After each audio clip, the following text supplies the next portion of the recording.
Shubor nakashlem jong unongsan Hima.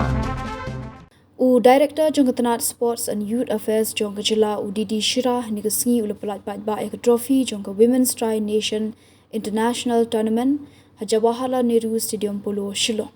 Hakani jing pelat Paidbah trophy le don langru ki coach jong Lai tali kin huan ki beshimenta hakani tournament barkum juru ki captain jong ki kin huan badru ki khot jong Meghalaya Football Association.